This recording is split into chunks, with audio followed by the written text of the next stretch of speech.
Alors, Patrick, je vais aller dans le détail rapidement, mais c'est vraiment en passant. Penalty ou pas penalty pour cette finale? Penalty pour le Maroc, penalty. Oui. Penalty?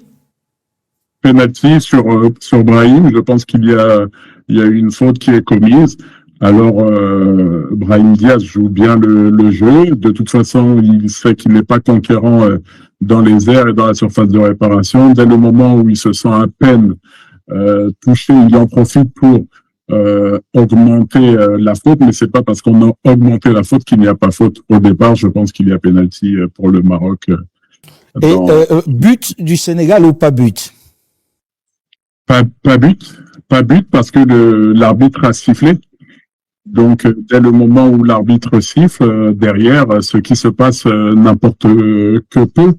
L'erreur que fait l'arbitre, c'est de siffler vite, parce que j'estime qu'il n'y a pas faute sur Hakimi. Mais une fois qu'il siffle, c'est Hakimi qui commet la faute.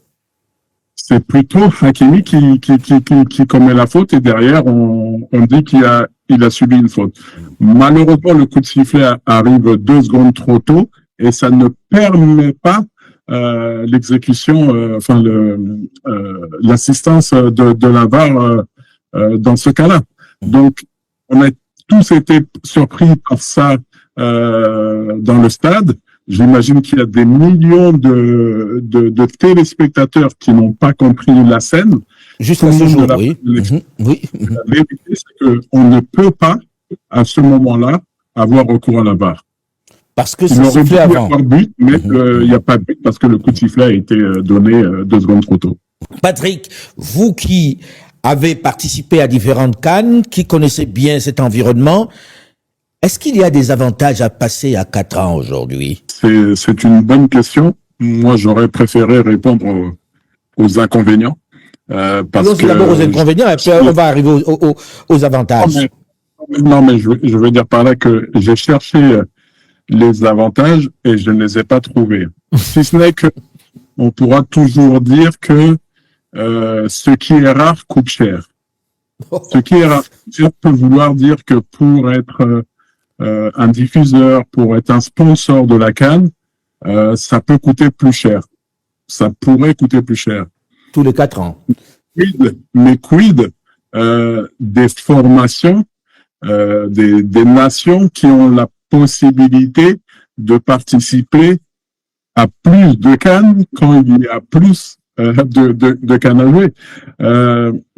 Je prends l'exemple du Togo, par exemple. Le Togo, même s'il a fait une Coupe du Monde, on sait très bien que le Togo n'a pas de grandes facilités pour se qualifier pour la CAN. Quand elle est tous les 2 ans, il n'apparaît pas. Le Libéria, quand elle est tous les 2 ans, il n'apparaît que peu. Il y a beaucoup de nations comme ça qui ont besoin de cette compétition pour grandir, mais aussi pour... Ça veut dire d'un coup que si on passe à 4 ans, il leur faudra 8 à 12 ans pour pouvoir participer à une CAN. C'est bien là le problème. C'est bien le problème. Donc, quels sont les enjeux économiques pour eux? Je pense qu'ils sont terribles. On a aussi d'autres nations qui sont des nations beaucoup plus importantes. Le Ghana a gagné 4 CAN, mais le Ghana n'est pas à la CAN. Bon, là, on se dit, c'est pas grave, on patiente 2 ans. Mais là, il faut patienter 4 ans. Il faut patienter 8 ans. 8 ans. 8 ans. Le côté économique, je ne parle pas simplement de la participation, ça devient du sport. Si on n'est pas assez fort, si on n'a pas gagné sur le terrain le droit de participer à la CAN, eh ben, on ne participe pas à la CAN. C'est pareil pour la Coupe du Monde. Si on n'est pas assez fort, tant pis. Mais là, il y a des nations qui ne demandent qu'à grandir, qui travaillent bien. Je pense à l'Annie, par exemple. C'est un cas. Ça peut être le Kenya.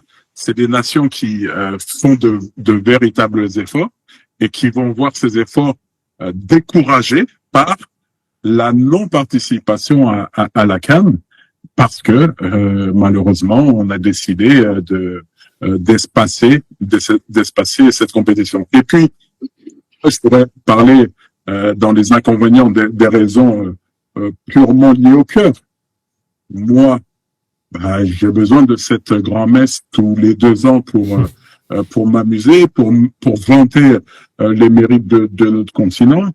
Et puis il y a des choses qui vont se passer. Comment vous allez expliquer au niveau statistique que quelqu'un un jour va dépasser Samuel Eto'o et ses 18 buts en jouant la CAN tous les 4 ans?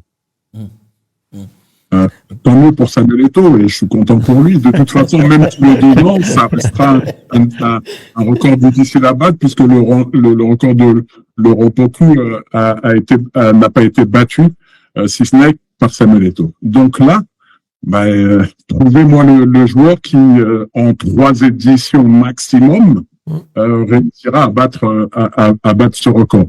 Ce n'est qu'un exemple, mais c'est pour vous dire que, amoureux du jeu que je suis, amoureux de cette compétition, j'ai du mal à comprendre les bienfaits d'une telle décision.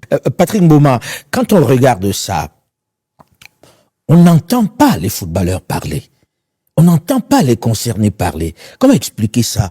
Je n'ai pas beaucoup entendu les professionnels et ceux qui sont en Afrique s'insurger contre ce qu'on leur inflige aujourd'hui. Est-ce que on a réellement donné la parole est-ce qu'ils ne peuvent pas la prendre? C'est pas des enfants. Pour dire les choses. Moi, j'ai aucun mal à dire que ça ne me va pas, et je pense que si je vais serrer demain la main aux dirigeants africains ou de la FIFA, ils ne me voudront pas de donner mon avis. Je ne suis pas là pour tirer à boulet rouge face à tous les dirigeants. Je parle d'une décision qui ne me va pas. Je ne sais pas si tous les footballeurs ont été interrogés jusqu'à ce qu'ils aient pu réellement donner leur voix, mais j'ai discuté avec beaucoup de monde, dont des footballeurs, et j'ai pas trouvé beaucoup qui savaient accepter cette décision. J'ai un dirigeant de la CAF qui m'a expliqué que c'était une bonne décision, en me disant que d'un point de vue du cœur, comme je le disais tout à l'heure, il était favorable à jouer tous les 2 ans, mais que d'un point de vue économique, c'était mieux comme ça. Et quand j'ai demandé de m'expliquer pourquoi, je n'ai pas compris sa réponse. Et pourtant... Patrick Mboma, quand vous regardez tout ça,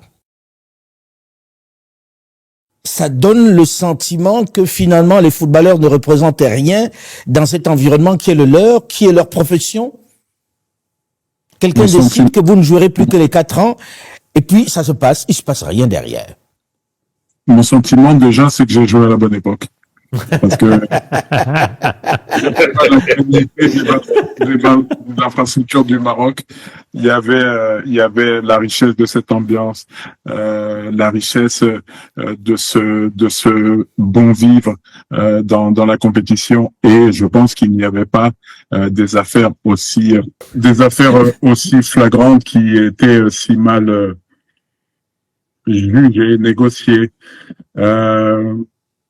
Aujourd'hui, je suis juste surpris qu'effectivement Patrice Motsepe s'exprime, onde de choc, et puis derrière des flagrations progressives, mais pas plus de réactions que ça. Moi, j'ai entendu dire, comme moi d'ailleurs, je l'ai dit, sauf que je n'ai pas un rôle, moi, au niveau des instances. Oui, mais on va pouvoir discuter de ça, et peut-être qu'il reviendra sur sa décision. Mais la décision a déjà été prise. Pas l'initiateur. Je pose la question, qui en sera l'initiateur? Quel est le pouvoir qu'il y aura pour discuter de cela, et que ça a un impact, parce qu'on peut aller sur tous les plateaux de télévision et de radio du monde que l'on veut. C'est pas la Vox Populi qui décidera du changement de cette décision. Vous avez le sentiment que c'est terminé, c'est oublié, plié, pesé et vendu? Que là, il va falloir comprendre qu'on passe à 4 ans? C'est terminé? Dieu le Père a décidé? Que ça l'est, mais j'espère qu'on pourra rétablir cela très vite. C'est-à-dire que les dirigeants qui sont aujourd'hui dirigeants ne le seront pas en théorie éternellement. Bon. Donc, il peut y avoir des changements, il peut y avoir des Africains qui se fâchent réellement. Vous savez comment sont ces discussions entre dirigeants. C'est un jeu de je te tiens, je te retiens par ici, par là. Et à un moment, il y a plus ce pouvoir. Et peut-être que ça permettra de prendre les décisions dans le sens de l'Afrique. Parce qu'on a dit tout à l'heure, les déplacements de la CAN en hiver, en plus, dans un hiver qui malheureusement a été plus rude que les dernières années. La Coupe du Monde des clubs ayant décidé d'intervenir à ce moment-là, on sait très bien que les Africains sont malheureusement souvent sacrifiés. Ben, moi, j'en ai marre, en fait. Tout le monde en a marre, je crois.